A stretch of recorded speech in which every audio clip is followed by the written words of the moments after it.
मुझे यहाँ पर कनेक्ट करना है। अब आपने अभी तक ऑन ऑफ स्विच देखे हैं, आपने पुश बटन्स देखे होंगे, लेकिन सोच के देखिए कि आपको जब सर ने बताया कि एक जो मोटर होती है, आप जैसे उसको प्लस और माइनस कनेक्ट कर देते हैं, है ना, एक आपके पास जैसे ये मोटर है, आपने जैसे इसके प्लस और माइनस को कनेक्ट किया तो क्या हुआ, इसमें ये क्लॉकवाइज रोटेट होना शुरू हो गई। जैसे ही आपने माइनस और प्लस कनेक्ट किया तो ये कैसे हो गई, एंटी क्लॉकवाइज मूव होना, एंटी क्लॉकवाइज रोटेट होना शुरू हो गई।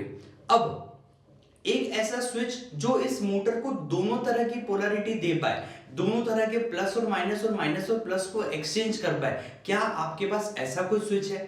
तो जवाब है नहीं। आपके पास इस तरह का ऑन ऑफ स्विच या पुश बटन्स में इसको यूज नहीं कर सकते थे, इसीलिए हमें जाना पड़ा एक नए तरह के स्विच में जिसको कहा जाता है double pole double throw switch, DPDT switch, जिसको जैसे ही आप आगे की तरफ कनेक्ट करते हैं दोस्तों, तो ये मोटर को हमारे पास क्लॉकवाइज रोटेट करवाता है, और जैसे ही हम इसको पीछे की तरफ प्रेस करते हैं तो ये उसको एंटी क्लॉकवाइज रोटेट कराता है, ताकि आप अपनी कार को दो स्विचेस की मदद से आप उसको क्लॉकवाइज दोनों तरफ आगे, ताकि फॉरवर्ड मोशन, और दोनों को पीछे मतलब दोनों को आप बैकवर्ड मोशन दे पाए। और साथ ही साथ आप जब एक स्विच को आगे और एक स्विच को पीछे देंगे तो आप वहीं पर उसका 360 डिग्री मूवमेंट लेकर आ पाएंगे। और अगर मैं सिर्फ एक ही को आगे दबाता हूं तो वो लेफ्ट हैंड साइड पर मूव करेगी, अगर मैं राइट हैंड साइड वाले को चालू करता हूं तो, और लेफ्ट हैंड साइड वाले को अगर ऑन करता हूं तो वो राइट हैंड साइड पर या राइट साइड में टर्न लेना शुरू कर देगी। तो सबसे पहले बात करते हैं कि डीपीडीटी स्विचेस के अंदर एग्जैक्टली क्या होता है।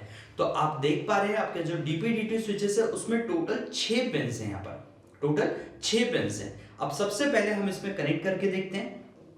एक बैटरी ले लेता हूं मैं यहाँ पर, और उस बैटरी के साथ में मैंने यहाँ पर कुछ इस तरह से पिन्स कनेक्ट कर रखे हैं ताकि ये इजीली मेरे पास मोटर के अंदर कनेक्ट हो जाए। ये मेरा डीपीडीटी स्विच, ये मैंने यहाँ पर अपने पास एक बैटरी कनेक्ट करना है सबसे पहले दोस्तों। तो ये मैंने यहाँ पर अपना दोनों पिन्स को कनेक्ट कर दिया है। अब मेरी जो एक मोटर है, मैं मोटर के जो दोनों पिन्स हैं उनको कनेक्ट करने वाला हूँ यहाँ पर। ये मेरी मोटर के जो दोनों पिन्स हैं उनको मैंने कनेक्ट कर दिया है यहाँ पर। ये सब कुछ आपके पास किट में एज इट इज बना हुआ है दोस्तों। तो ये अब आपका मोटर तैयार हो गया, मोटर वाला पार्ट, जिसको मैंने एक स्विच के थ्रू, स्विच के अभी मैंने आगे के जो 2 टर्मिनल है वहां पर इस मोटर को कनेक्ट किया है, और जो बीच के जो 2 टर्मिनल्स है वहां पर मैंने अपनी बैटरी को कनेक्ट किया है। ठीक है, तो देखते हैं एक बार कि क्या होता है इससे। अब मैं स्विच को एक आगे की तरफ प्रेस करके देख रहा हूं, तो ये देखिए ये यहाँ पर रोटेट होना स्टार्ट हो चुकी है। ठीक है, अभी अगर मैं राइट हैंड साइड में मतलब बैकवर्ड मोशन में लेकर आ रहा हूं तो ये कनेक्शन नहीं है अभी यहाँ पर, सिर्फ और सिर्फ आगे की तरफ दबाने पर मेरी मोटर अभी ऑन हो रही है, क्योंकि मेरे पास जो पीछे के 2 पिन्स हैं उनको अभी मैंने कनेक्शंस नहीं दिया है। अब एक काम करते हैं, इन्हीं दोनों मोटर्स को पीछे की तरफ कनेक्ट करके देखते हैं। तो यहां से दोनों पिन्स को अगर मैं निकाल दूं दोस्तों, और इन पिन्स को निकाल के मैं पीछे की तरफ कनेक्ट कर देता हूं कुछ इस तरीके से, तो ये स्विच को दबाने से अब ये मोटर एंटी क्लॉकवाइज रोटेट होना स्टार्ट हो चुकी है।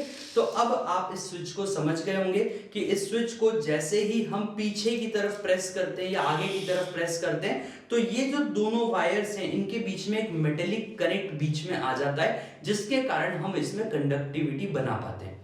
अब मुझे इसी मोटर को क्लॉकवाइज और एंटी क्लॉकवाइज दोनों तरह से रोटेट करवाना था, तो उस रोटेशन के लिए मुझे क्या करना होगा, मुझे यहां पर एक क्रॉस कनेक्शंस की असेंबलीज देनी होंगी।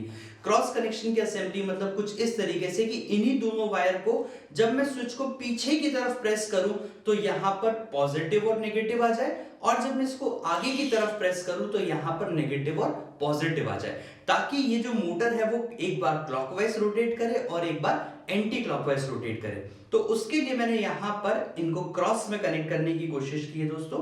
ये यहां पर जो मेरे पास एक एक वायर और थे इनको मैंने इस डीपीडीटी स्विचेस की बची हुई 2 पिन्स पे लगा दिया।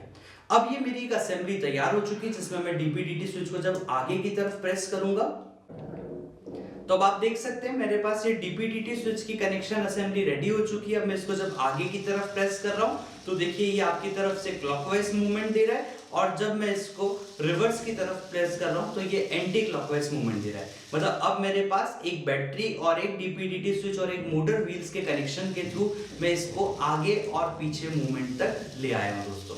तो अब इसके बाद हम पूरी एक रिमोट कंट्रोल असेंबली बनाना सीखते हैं, इसको किस तरीके से